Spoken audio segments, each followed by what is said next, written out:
Well, hello, my paranormal peeps, and welcome back to another Deep Woods Paranormal podcast. My name is Matt Harvey. I am the founder and lead investigator with Deep Woods Paranormal. My wife and I, along with others, investigate everything paranormal in nature. Every week, we will discuss everything from creepy haunted locations to ghosts to Bigfoot, UFOs, Dogman, and other cryptid creatures, and explore all things paranormal in nature. Caddo Lake. I mean, everybody knows about Caddo Lake. This is where, a lot of Bigfoot reports come from. Let me go into Caddo Lake. Problem with Caddo Lake right now is that they're requiring a permit to essentially come in and film. So, it's very swampy. This area is very swampy, but you can see there's pins all the way around this, Bigfoot pins all the way around this. Some inside. I know Caddo Lake State Park has had multiple sightings. I mean, people have seen them, they've heard them, and stuff like that. So, yeah, another place I'd like to go camp and quietly do some filming, if you will, just documenting our vacation. Hint, hint, documenting our vacation. And if we happen to see something, that's great. Let me show you guys some photos. So this is what Caddo Lake looks like. If you've not seen Caddo Lake, the water is it's creepy. It's like black. It looks like the water looks like it's black, and it's so quiet. It's terribly quiet. And so essentially, this is what Caddo Lake looks like. And they have little cabins that you can stay at. A lot of people go canoeing out here. And if you go out here and you're going to stay in the swamp, you better be careful because there is a lot of snakes and a lot of alligators and stuff like that. But yeah, this is what it looks like. A lot of old man's beard, a lot of old trees. But I mean, it's very swampy, very, you know, it's a great place for a Bigfoot, if you will. It's also a great place to camp and fish and hike and whatever else. So, but yeah, I mean, it's a cool place. I definitely want. We went there. We've been there twice, I think, Amanda and I. But I love the flash flood warning on for Texas here. But yeah, it's a cool place, and there's a lot of ground to be covered. Really need to meet with people that have had experiences here. We do work with another group that actually is spending a lot of time out here right now. And so once they kind of home in on some locations, we're hoping to go out with them and do some research out there and document our experiences, if you will. So here's a place I've never been.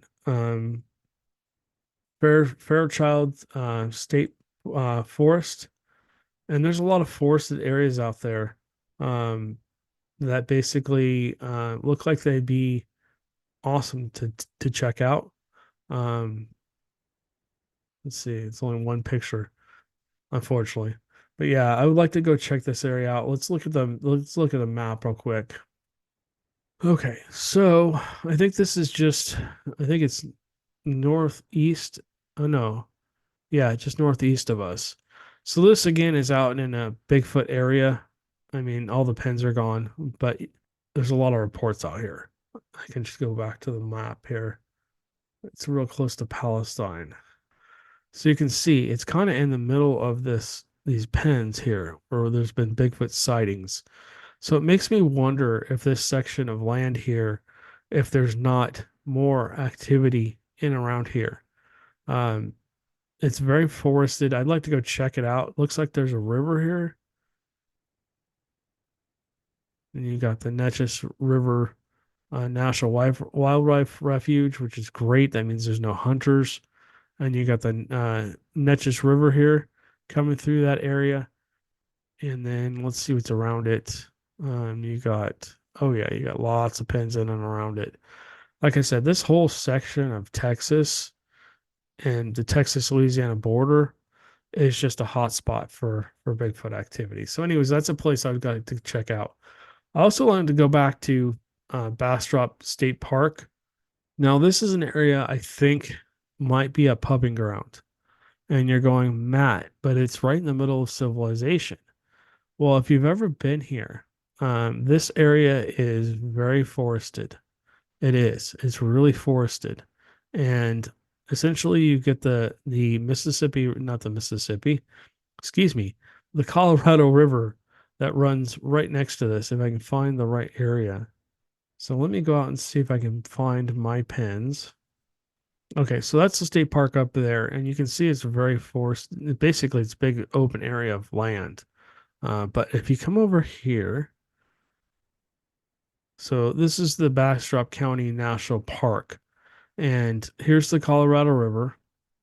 And I've walked from here to here, and of course, there's UFO sightings over here too. But this area on this other side of the forest, this is a really thick covered area where basically there's not a lot of people. And this area here is it's all full of deer. This whole section is full of deer, you have water, you have concealment. I mean, it's a perfect place for Bigfoot. And then if you come up here, you can see there's a lot of homes. But this whole area is all forest and it's all deer. There's so many deer in this area. I mean, there's just basically a non-stop place where you can just I could walk up and grab a deer myself if I wanted to. There's a golf course that's along here that when you drive down here, here's the golf course. This whole area here, it's all there's like hundreds of deer just laying down or eating the grass on the golf course. It's insane. And I mean, if you walk down here, you walk down close to the river, this is all concealed here. And I showed you guys a picture a long time ago.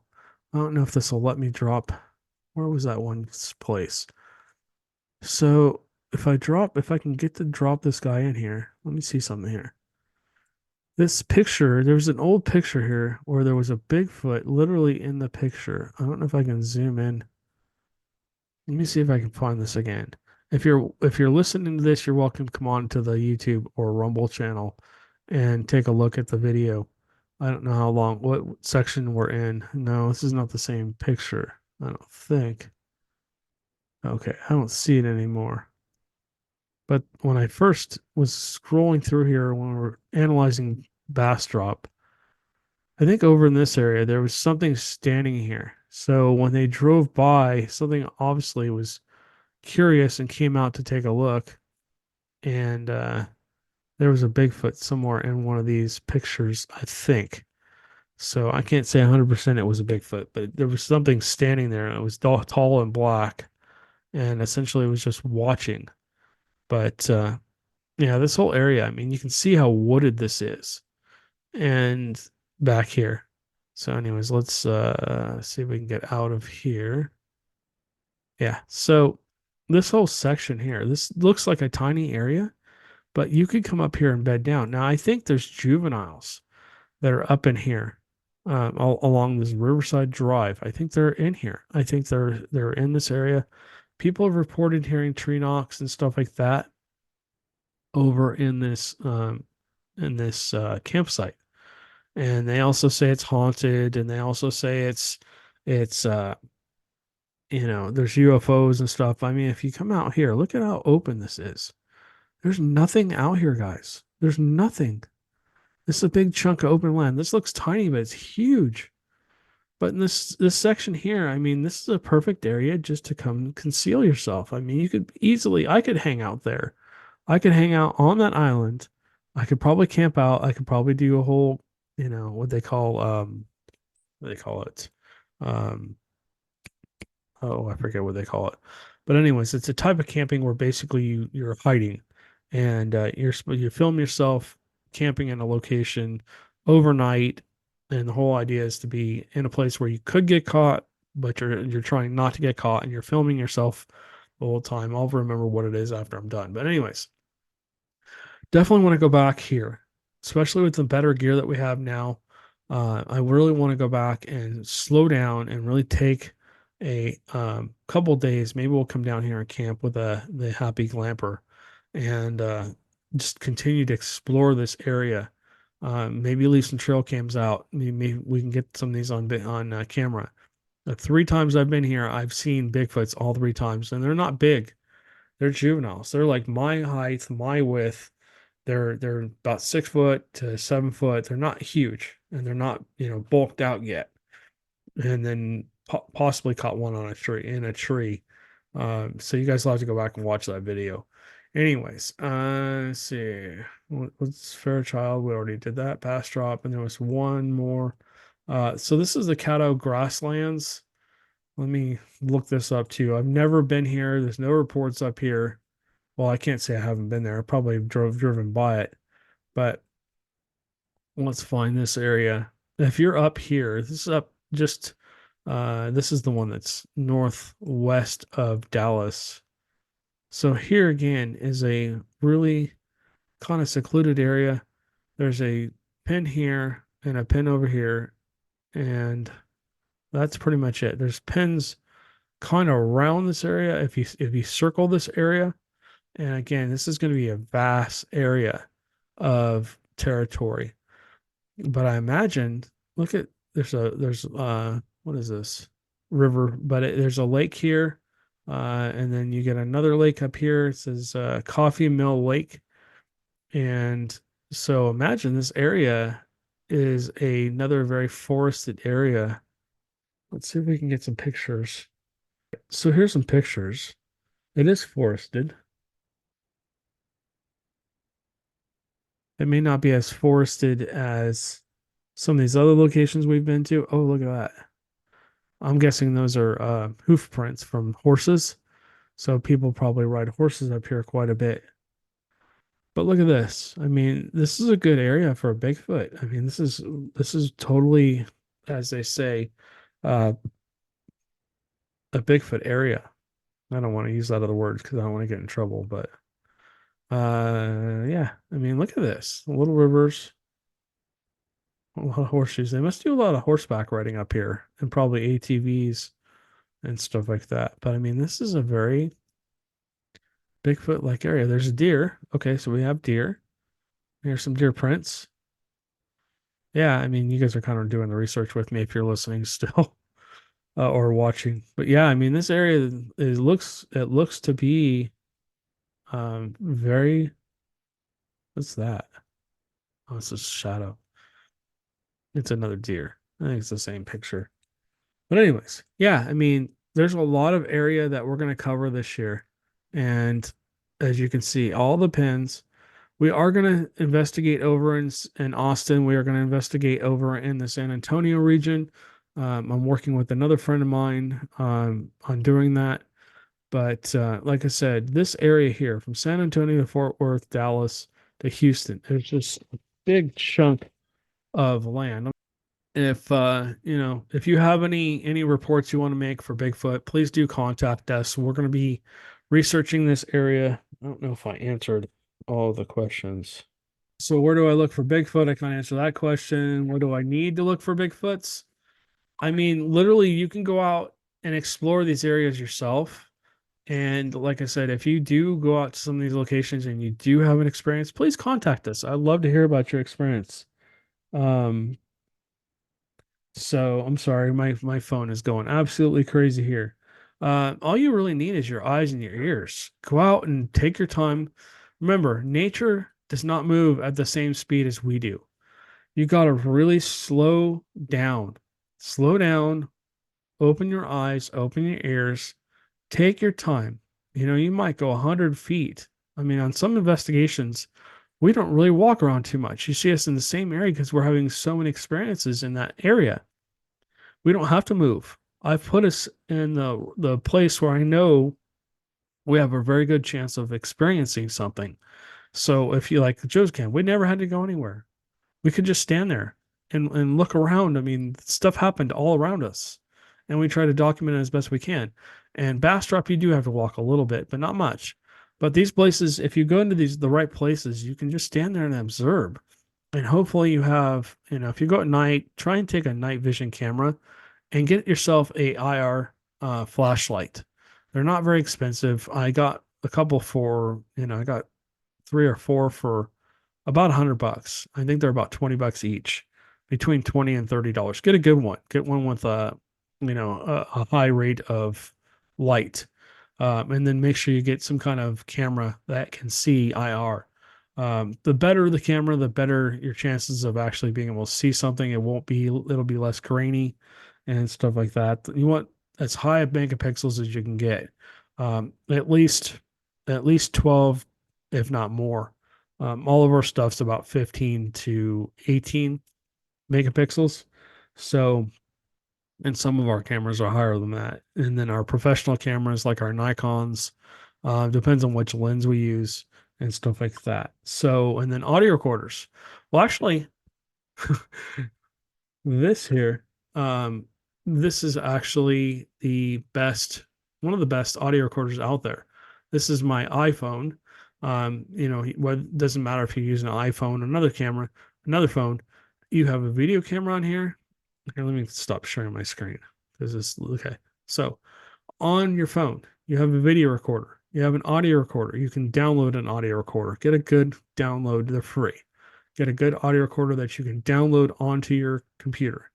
Um, whether you use, Google Photos and then basically just our Google Drive and upload it to your Google Drive and then upload it from your computer so you can listen to it. We use something called WavePad Editor. Let me see if I can go share my screen again. Hold on a second. Bear with me, guys. I'll show you what we use. Let me just make this smaller. I use something called WavePad Editor. And what this allows you to do, you can do so many different things with this. This is actually for recording music. So let me just show you the waves. Let me actually open like another podcast. Slower than slow. Okay, so if we go to podcast, all podcasts. This will just show you what the audio looks like. Okay, so yeah, you can see the waves. So what I do is I open this up. I hit the plus, which makes it so I can zoom in. And you can see this space here. This might be in between. Let's just say I'm looking for an EVP and I'm listening and I hear something right here. You'll see where I'm talking, and then you might see something like this right here. Now I'll play this. I don't think there's going to be anything here. It's just kind of a staticky noise. If I listen back with headphones or I actually turn the volume way up on the speakers, there might actually be a voice there. And if you listen to our podcasts, you possibly sometimes might hear something. I'm usually alone when I'm doing these podcasts. So if you're listening back through these podcasts, um, you might actually hear something. So, anyways, but yeah, that's what we use for Bigfoot research. We take audio recorders out. We have audio recorders I've gone through many audio recorders, Olympus, Sony, you name it, the brand, I probably have bought it and tried it out. But we use audio recorders that I found that somebody actually contacted me from, I don't know where they're from, but they contacted me and said, hey, these are normally like $400 or $500 audio recorders. I'll give it to you for $20. And I'm like, oh, okay. So we took it out in the field, tried it, and I was like, wow, it focuses more on the voice, which if you take an audio recorder out to the woods, you're going to hear the crickets, you're going to hear the chirping, you're going to hear every last noise, and it's all going to be pretty much at the same level. But what's cool about this audio recorder is it essentially, and there's other audio recorders, you can change the settings so that it focuses more on your voice. But this one does it automatically. It will focus in on, the voices mainly. So if I'm talking, it'll reduce the other noises around us and focus more on a voice.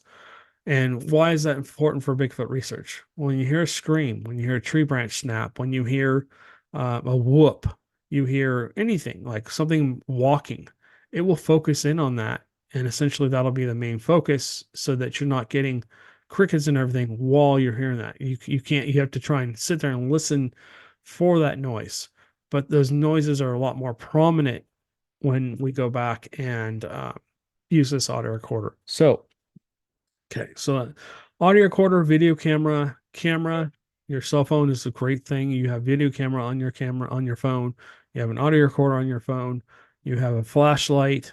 You have compass. You have all that stuff. You have a map. You can download maps. You can do all kinds of stuff with your phone. This is like a really good Bigfooting piece of gear. So that's Chance back there. All right. Are you going to have any? You know, we talked about the Bigfoot expeditions. How long have I been researching Bigfoot? I've been doing Bigfoot research since about 2011, so 13 years now, 14 years, I don't know. What made you get into Bigfoot research? Well, I didn't really believe in Bigfoot until I had my first encounter. And I've talked about it many times. If you guys want to go back and listen to the older podcast, you'll be able to hear me, talk about that in great detail. But after that, I mean, what happens with Bigfoots? Okay, so when you have a Bigfoot encounter, like an actual sighting, and again, I'll repeat this. I've said this so many times. People are like, oh, probably like, okay, that makes sense. Hopefully you're saying that. I always tell everybody, it doesn't matter what it is, Bigfoot, ghost, UFO, alien, whatever paranormal, river monster, cryptid, Bigfoot, whatever. You have to have an experience where you can say it couldn't be anything else but. You know what I mean? You have to be able to eliminate everything else and only be able to leave Bigfoot in there. Because if I bring you a video or an audio clip and you're listening to it or watching it and you go and maybe you're a hunter, maybe you're, an avid outdoorsman, maybe you're, an audio specialist, maybe you're a video specialist, maybe you're, whatever, you're some kind of expert in some kind of field, or maybe you're just very knowledgeable of different things and you're very quick to see or hear things and stuff like that. Uh, if I present something to you, I don't want you to be able to go through and pick it apart. Let's put it that way. I don't want you to be able to go, oh, well, Matt, that's this, or Matt, that's that. I mean, I've had some of the noises that we've recorded out in the field where we just didn't know what it was. And somebody goes, oh, that's a deer. And they play me that deer call. And it's like, damn it. Well, at least and it's a learning experience. This is all about learning and, you know, trying to challenge yourself to learn more about what is and what isn't this and that and the other thing. But it's fun too. It should be fun. If you're not having fun while you're out doing this, then you probably shouldn't be doing this. Whatever your motivation is for going out to look for a Bigfoot or ghosts or whatever, it should be something you enjoy. Because if you don't enjoy it, it becomes a job and then it basically just will burn you out. And I've had a lot of people leave because they just, it's a lot of work. So anyways, that's pretty much what got me into the Bigfoot research is experiencing it for myself. And then I became a believer and then I became a knower. And the more I was hooked. So either with a Bigfoot experience, you either have the, oh my gosh, it's real, and then you become excited about it, um, and you want to do more research into it, or you essentially go, okay, I'm done, hands off. I'm not going back in those woods, or I'm not going back in the woods. And that happens with a lot of hunters and stuff like that. They have an experience and they're like, I'm not going back out there. It terrifies them. And then you get people that are like, I think I know what I saw, but I need more information and stuff like that. So they're on the fence. I mean, there's a lot of different reactions and stuff like that. There is no 100% this or that, but I was one of those people that was like hooked. Once I saw one, I was like a kid in a candy store. I called Amanda and she just rolled her eyes, and I'm sure I can visualize her rolling her eyes. She's like, yeah, yeah, okay, whatever. You know? But she does go out with me in the field and she does try to experience things. And I mean, she's heard the tree knocks and she's heard the screams and the howls and the whoops and stuff like that. But she's never physically seen one, which is cool. So, like I said, she's my skeptic, and I try and be skeptical too, especially with my own evidence. But, she keeps me honest. Anyways, guys, I'm sure this has gone way past a half an hour. So thanks for listening to me ramble on. Those are our 2024 plans is to go look for Bigfoot for at least the first 6 to 8 months of the year and probably the last couple, 3 or 4 months as well. We will be researching Bigfoot almost nonstop. We'll mix some ghost hunting in there. We'll mix some UFO research in there and stuff like that, unless something else comes in. We don't really document our going into homes. And sometimes that happens. We get 3 or 4 cases in a row where we're helping people in their homes, dealing with ghosts or whatever it is, demonic activity. And so there might be a gap in our research that you guys at least see publicly, but it's because we're out there trying to help somebody, and that comes first. That always comes first. We put our research first. So anyways, guys, thanks for listening to me ramble on. Hope you enjoyed this. If you did, please do me a favor, like, subscribe, and hit that notification bell down there, whatever platform you're on, whether you're listening audibly or on our Rumble or YouTube channel. It helps us continue to get our content out there, and helps us gain followers and whatever else. And if you do me a favor, if you like this video or this audio clip, please do me a favor and share it on your social media, because again, that helps us to continue to get more followers and get our content out to more people and our research. So anyways, guys, thank you guys so much for listening. We appreciate you, and we will catch you on the next one.